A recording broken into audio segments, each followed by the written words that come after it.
Directors of Drama Queens, and it is with immense joy to introduce our theatre production titled The Ham of None. Tonight's performance is dedicated to commemorate Human Rights Day, a space and an opportunity to celebrate human dignity and to stand in solidarity with others and the global community. Without much ado, I introduce Drama Queens Theatre production, The Ham of None. Enjoy.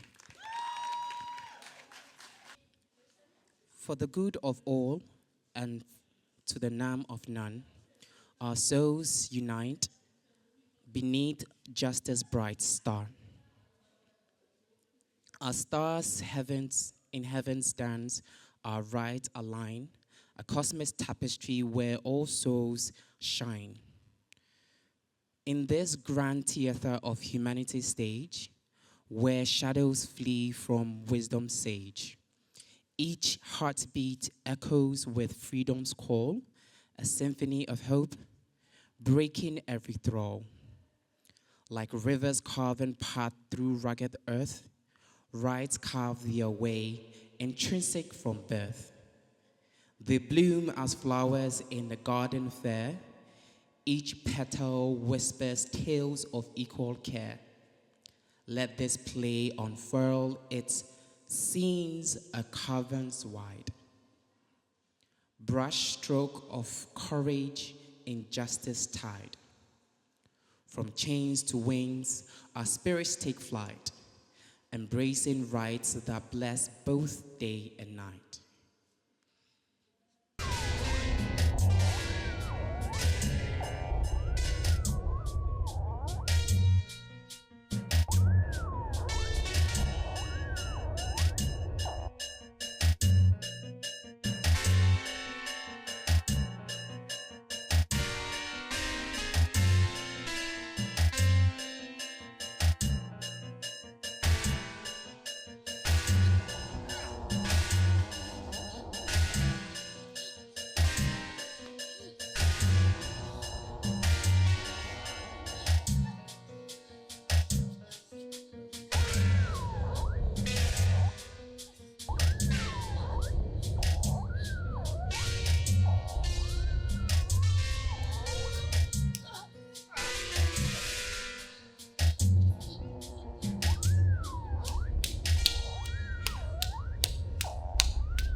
أنينا سايلين الأربوس والأولاد نينا نمسك خلاص نينا ذاته ما قاعد ناكل حاجة إلا بس نشرب الموية ونسيل العيال بس.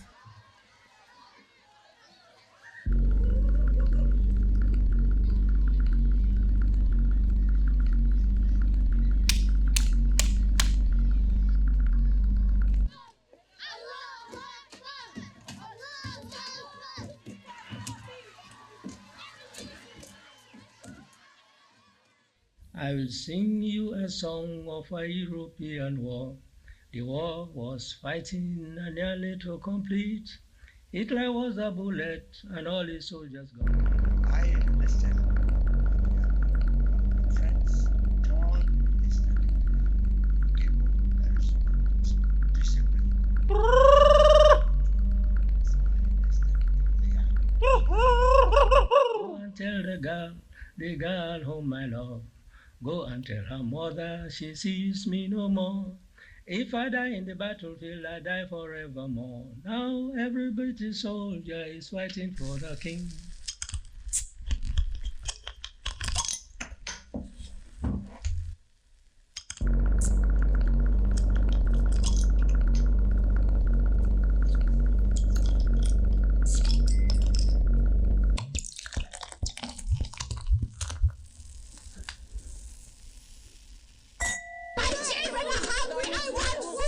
I just want food.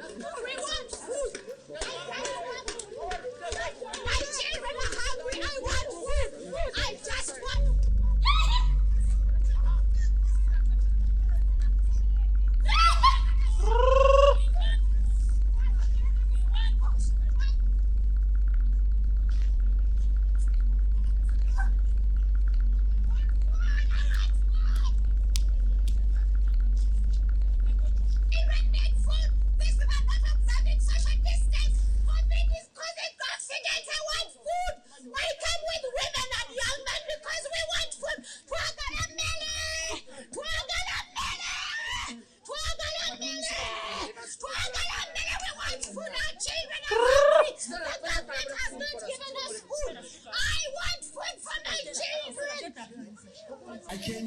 because Ghanaians are having difficulties and are suffering.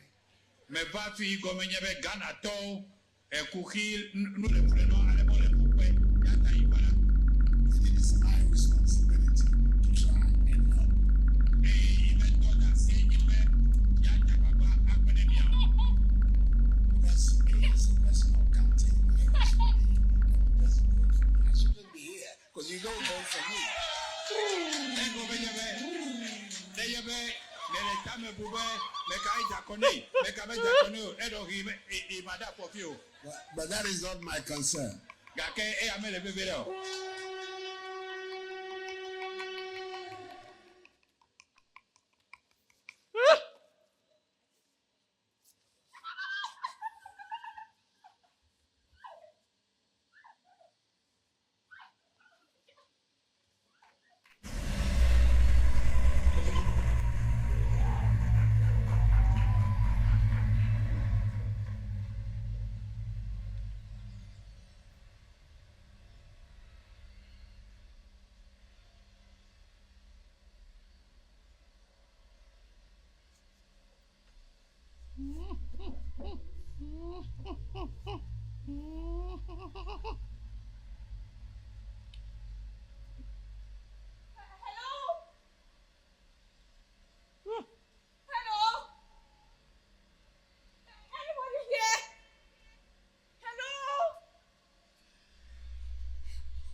It depends.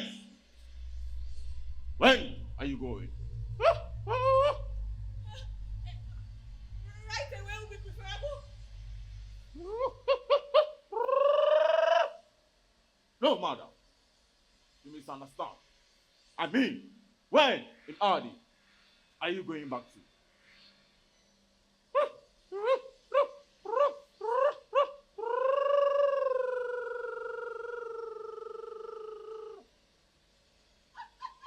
You see, platform 3, 0, 7, 2, 5, 2, 3. Exist out of time and space. We are nowhere, but we can go anywhere.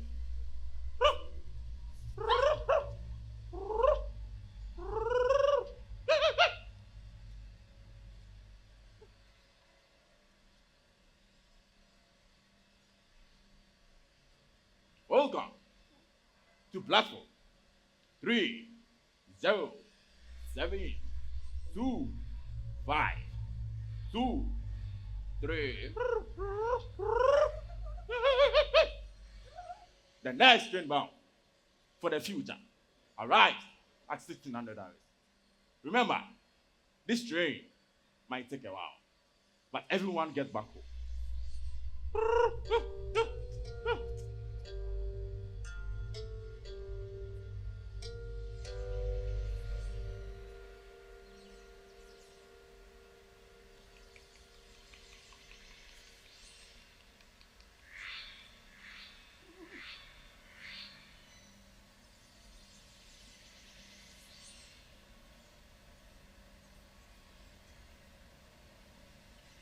Last month,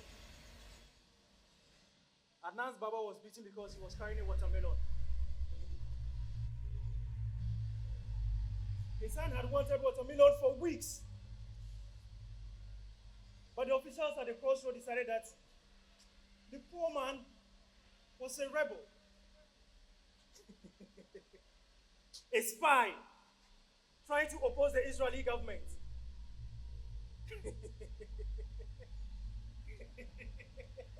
It annoyed me so much. Wallahi, the person who was screaming in Adnan's Baba's face was younger than Abdullah, Adnan's older brother.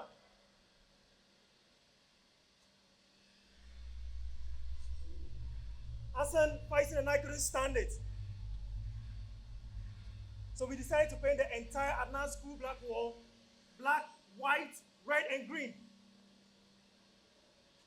It wasn't easy getting that much painting in those colors. A few years back, they had banned the flag and we did the colors. Many stores don't even carry those colors anymore.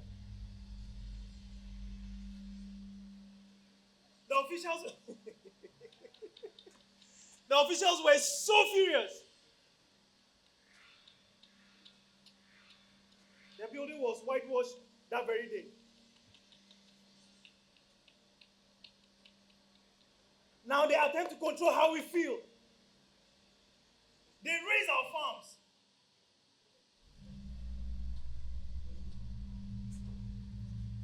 We lived here.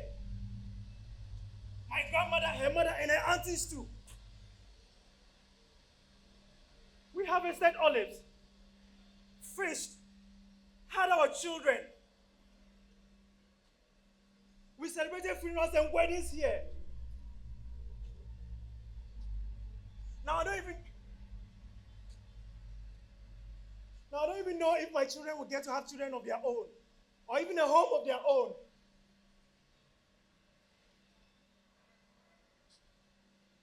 They want us to leave, to be wiped off earth.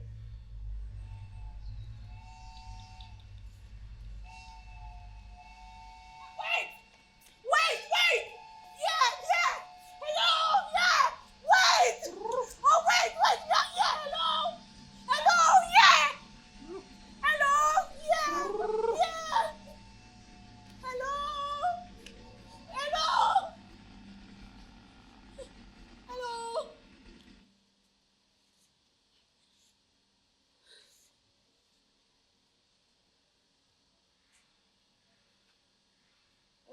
I was 14.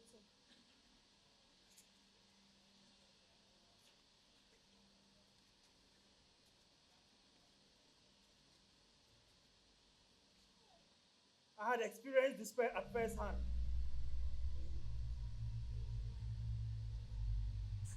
When Baba sees my paint, I thought I was going to be absolutely furious. But all I felt was resignation. Because I knew there was nothing I could do.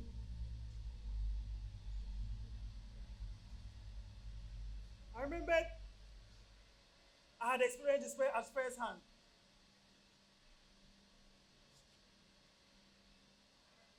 I made a beautiful painting in class. So beautiful. But the director of the university gallery said he couldn't hang it up. It was just a painting of a garden landscape. Of course, there would be red petals, white flowers, dark wood, and dark shade.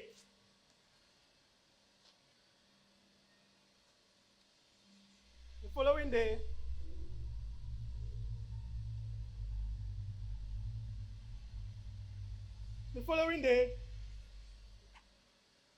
I saw the painting in a burning heap. So tell me, what do we do now? We couldn't have given up. We won't. We didn't. So, instead of the flag,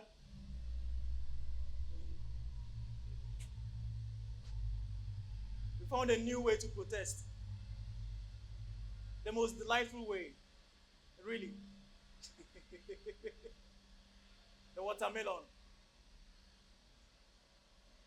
And who would have thought to think that the idea came from the Israeli police themselves? So, when Hafiz and the others started protesting by carrying watermelon slices around, I joined in. After all, our colors are what? Black, white, red, and green. But no one ever said there had to be a piece of cloth to celebrate our nation.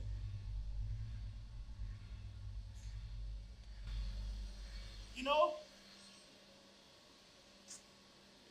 it is quite amazing that the symbol of our protest is a watermelon, a fruit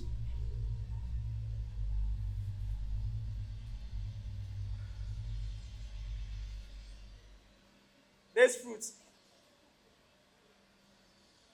Plain on the outside,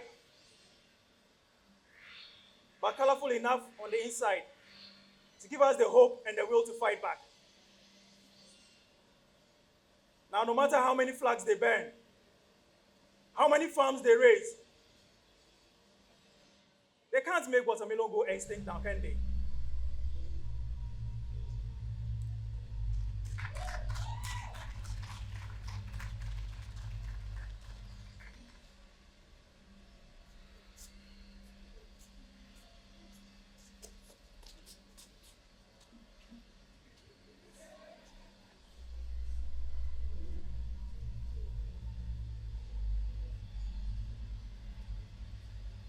Young man, you look drenched. Would you like a blanket? Yes, please.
They announced to us that they were going to spill the water from the dam.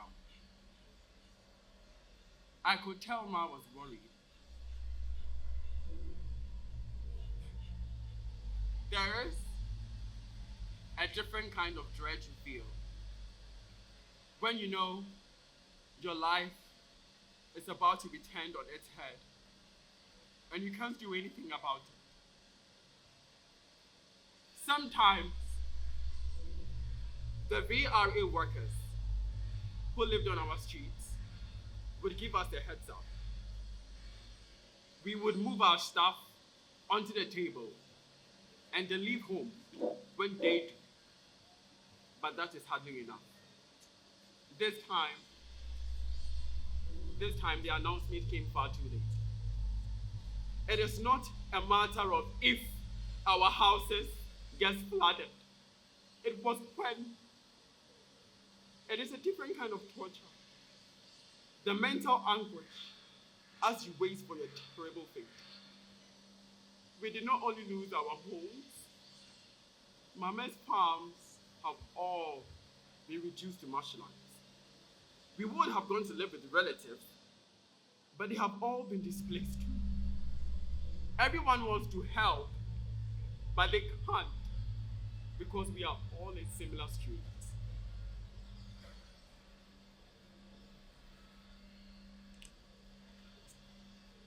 The government official who came to speak to us after the flooding said we had been told there would be a spillage. It was as if he was blaming us for letting ourselves get displaced.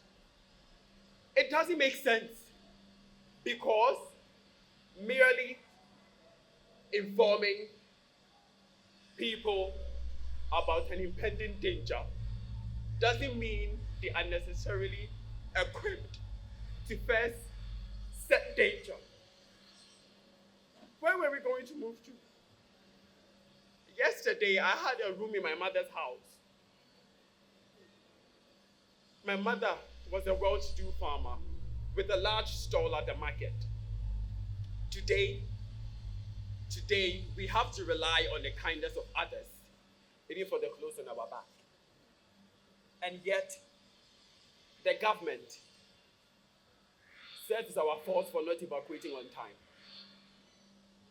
I ask again, evacuate where?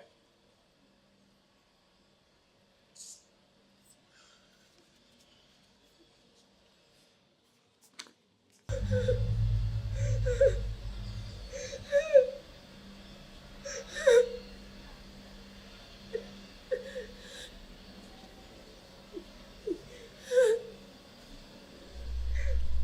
really hope to get home soon. I do not know what the holdup is. I cannot believe that those students were arrested and are being detained. At first, I thought I would just go straight to the Portuguese embassy and spend the entire night there. But that is not a good idea. This government is... How do I put it kindly? Not very kind. If they are going to arrest students for making if they are going to arrest students for making a toast in public, then it is best we all proceed with caution after all.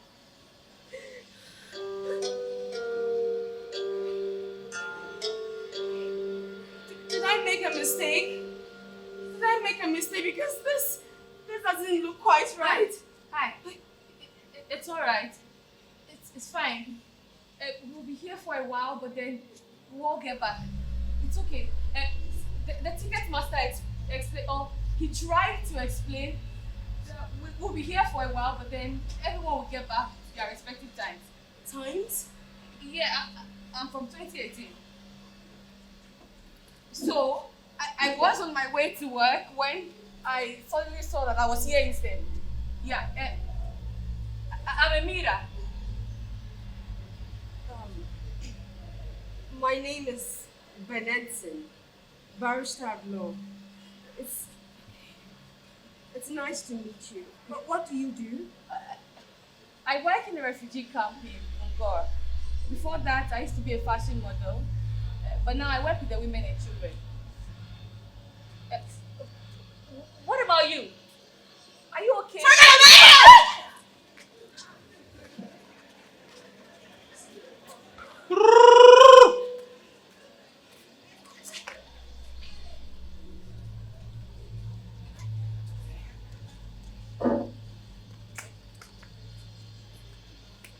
I am Kwamina. I live or lived in the Kosovo.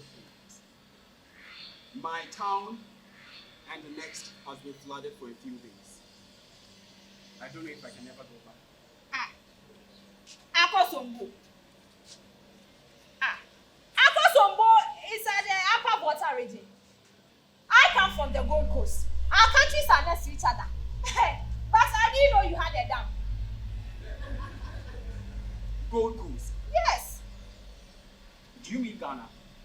Akosombo is in Ghana. Ghana.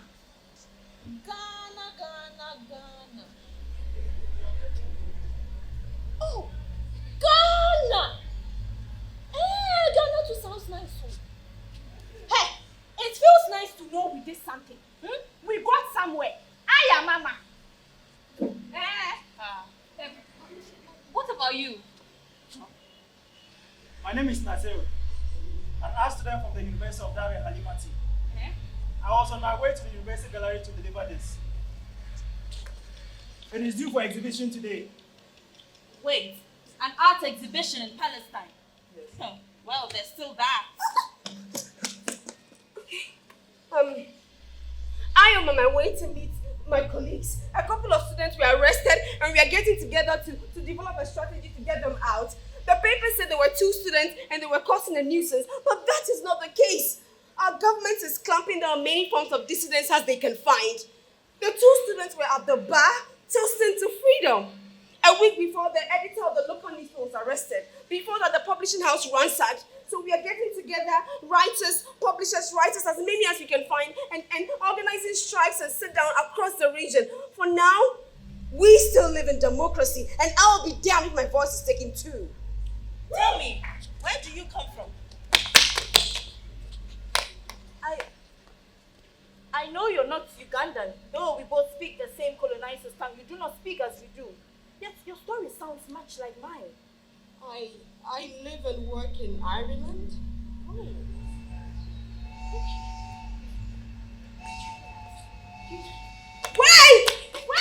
Wait for me! Wait! Did you say you're Ugandan? Yes! Even unfortunately, please wait!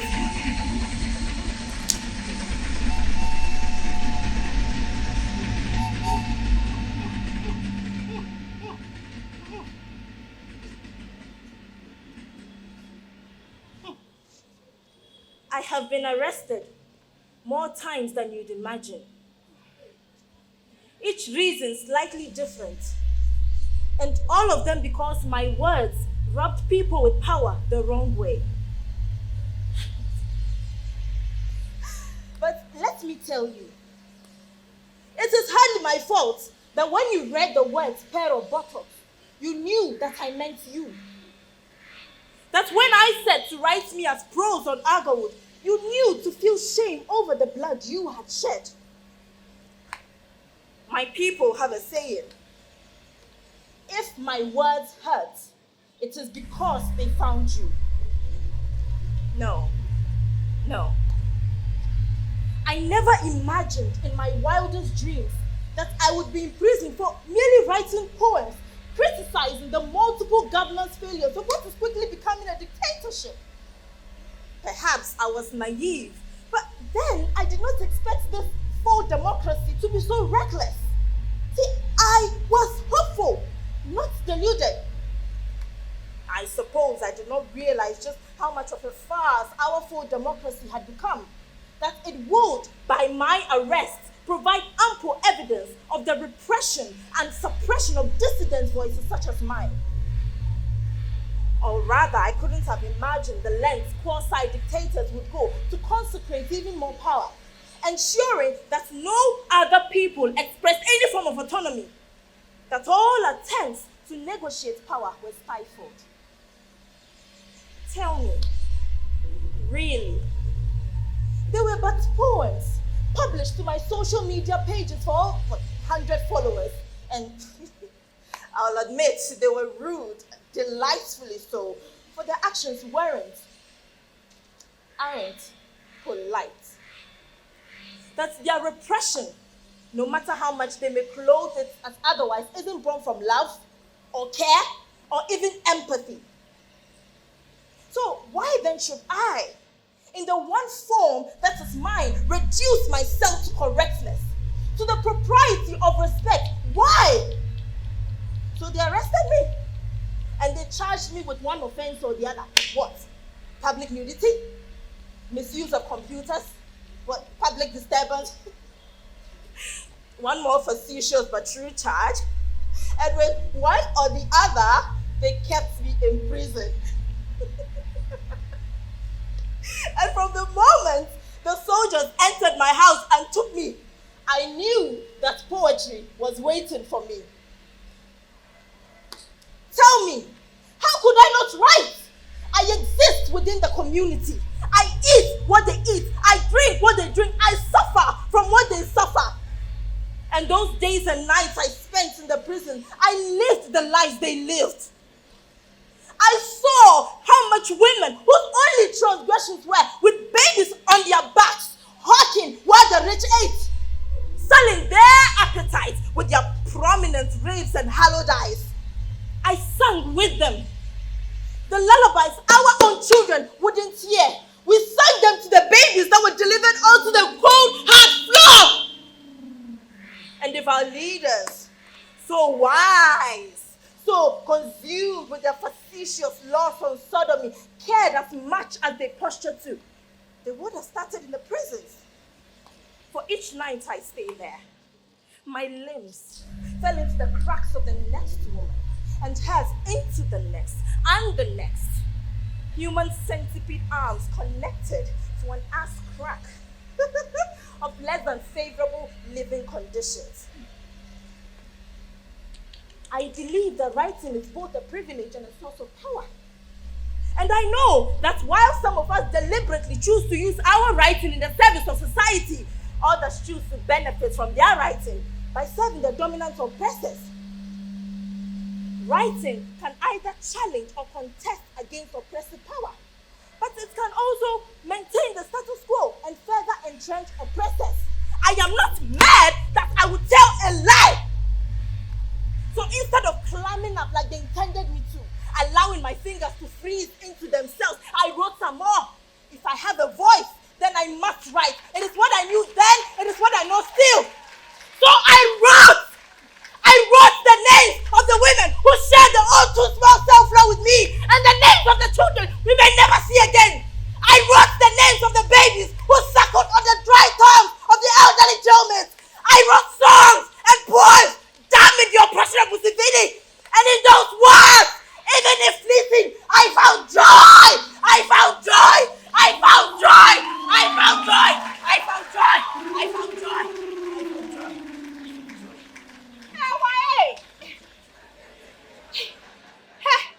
Their living conditions were pretty bad. You must understand that this was right after the Second World War. Our men had gone out to fight, and bravely too. Yet, things were still dire. They had promised them jobs, payments, pension, and opportunities. The war had just ended, yet things were still so expensive. Well, you get milk, food, clothes. Now can I one be here? They kept an exponentially large profit margin. So when Martin Ebony and the others from the anti-inflation campaign committee set to boycott, we agreed. We didn't quite understand. Nah. What use would that be? How would that change anything? But they explained. They went all over talking about it, speaking with the chiefs and the market women from Manya Kwobo, to whom Sekendi Axim, and it spread like wildfire. Yes. By the end of December, they had written a letter to the company, and on the 26th of January,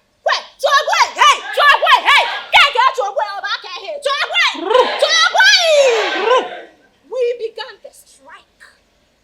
Slowly at first, and then enough people joined. Eventually, nobody was buying European goods. No corned beef, no tin fish, no biscuits, no cotton prints, no nothing. And we would scream, we cannot buy. Your prices are too high. We cannot buy. Your prices are too high. We cannot buy. Your prices are too high. It was wild. If you didn't boycott the books, you'll be made to pay a fine. Yes, so the government had to finally come in. They came to arrest the chiefs who were fining the traders who wouldn't join the boycott. So we demonstrated in front of the magistrate courts. The energy that they had. So many of us in front of the courts. They finally had to pay attention. Yes. They heard how angry the people were. Apparently, they never even forwarded the letter Martin Ebony and who are sent to the Anglo-Dutch controllers. But they saw how relentless we were. On the 11th of February, they started organizing meetings here and there. They heard how angry we were, how frustrated the people were with their lives. Yes. They had to listen. They saw in those few weeks how our anger could boil over if they didn't start to give in to our demands. The boycott was supposed to end on the 28th of February, but it gave way to something else. I doubt I can ever forget it. That day, we had been walking past the coffee makers and Auntie Awo's cake store right up to the crossroads. That was when it happened. All of a sudden, there was even blood.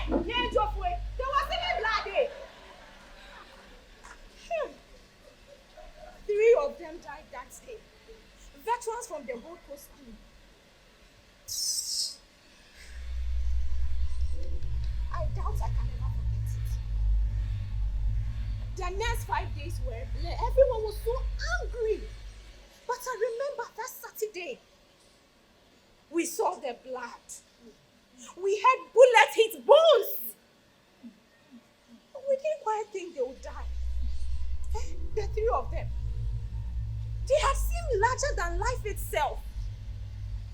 The three. And in that moment, we saw we were all small. Hey. And to think I almost hadn't gone that day. Still, I don't regret it one bit. Yes. The boycotts I could understand. But the marches and demonstrations, they all seemed pointless. Oh, but we marched. Yes! How we marched and how we sang in camaraderie. Hey! Nyale camaraderie. I don't live in Accra. Oh, okay, me. I don't live in Accra. You don't live in Accra. But it's not the name of a place. It's where plenty people are happy together. Oh, camaraderie. Camaraderie.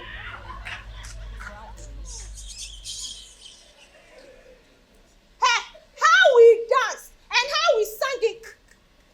Whatever she said. With a unified purpose for a better life for all of us. Veteran or not. And so we acted out. Yes. Raising hell those 5 days after. And all our anger and resentment gradually shifted to hope and optimism.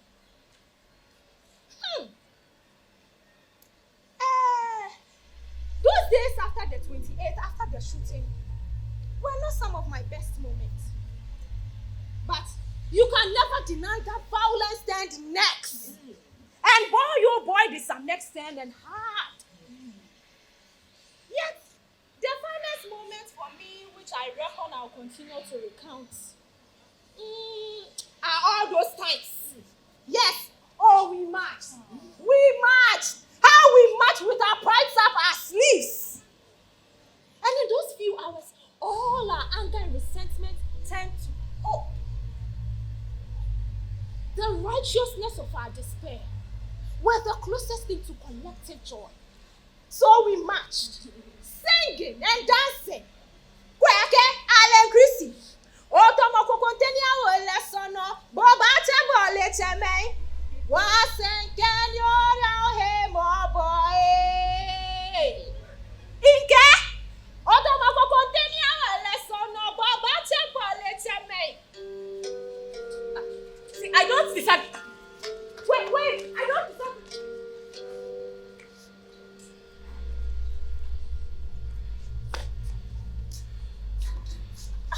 I don't disagree with you, but you say power to the people as if the people standing up in mass translates into automatic emancipation from oppression. You speak as if systems break just because people stand up and shout. It helps, but it doesn't always work like that.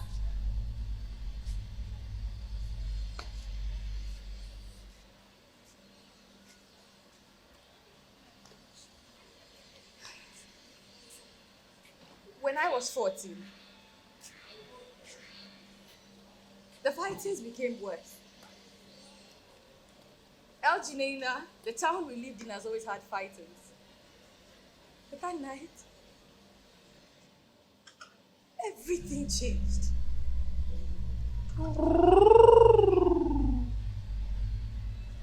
They came.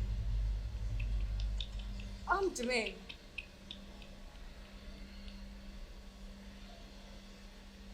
Into our house.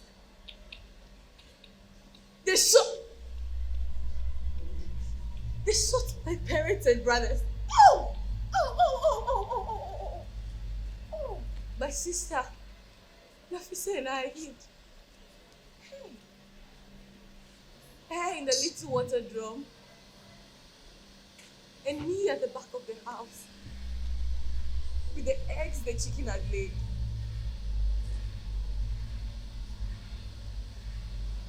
Then we had to move.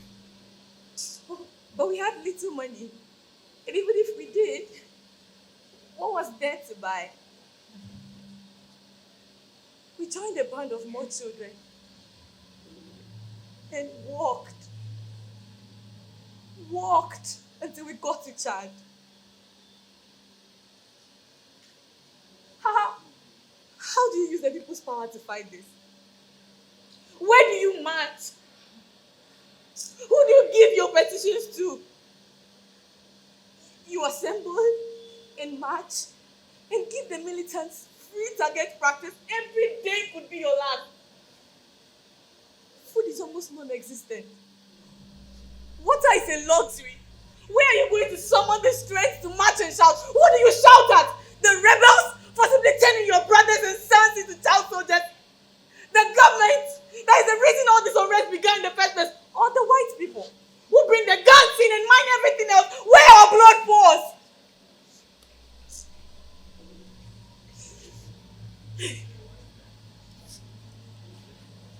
We were lucky.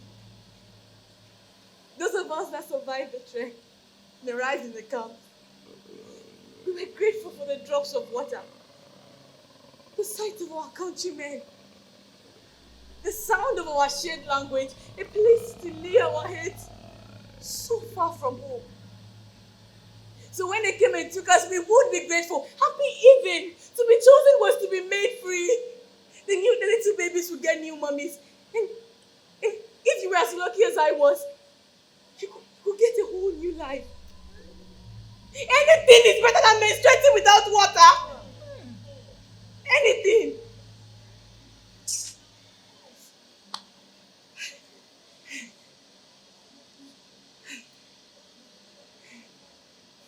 They came promising jobs. Oh, good jobs. You could become a model, they usually tell you. They would line us up and pick us apart.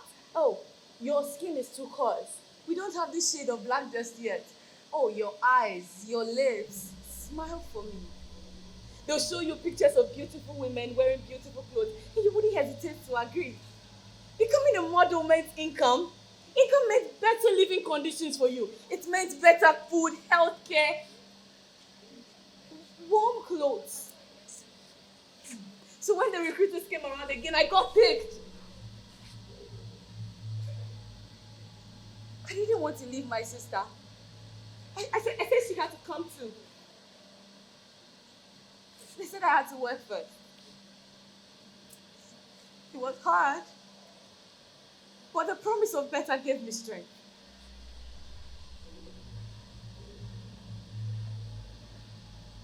I should have known. The agency expected me to take care of all my travel costs. Me, a displaced 20-year, living in a tent in someone else's.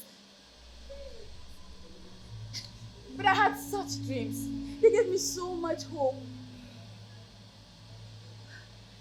So I borrowed money from anyone who would give it to me. And that's where a lot of people, even if people want to help you, they can't. You're all refugees living in someone else's land. Somehow, though, I found the money. I was determined to make life better for me and my sister. My God, it was glorious. I would be lying if I said it wasn't beautiful at first. All the different colors, and textures, and combinations. I couldn't believe I was going to model such fabulous clothes. I put my heart into my work because I believed that my effort would be appropriately rewarded. Well, it wasn't. I was paid so little I could barely afford accommodation. I wasn't given anything I was promised. And when I asked the man who came to the camp when I'll be paid what I was owed, he gave me such a condescending glare. I just crumpled into myself. I went to fashion week after fashion week. I modeled creation after creation. Walked runway after runway. And at the end of the season, he gave me $500. What? Hey! 500? No! It's ridiculous. And when I tried to ask him for what I was owed, he reminded me that there was an abundance of Sudanese women in Andre where he had recruited me from. He told me he was doing me a favor. And if I showed such ingratitude again, he'd return me to the camps. thought I had felt this way before. That day taught me new levels of it. I wasn't going to go back to that camp.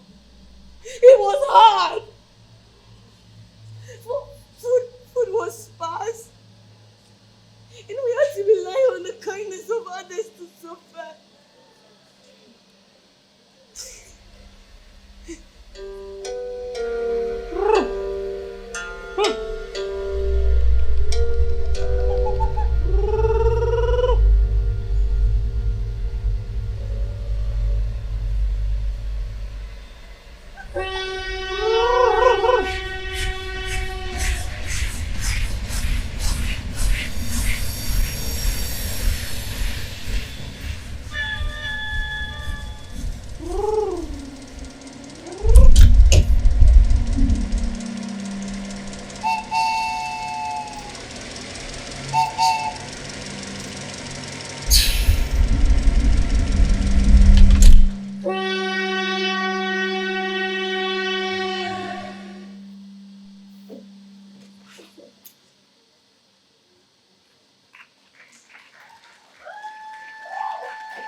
In closing, let our hearts retain the fire that fuels the quest for right, our one desire.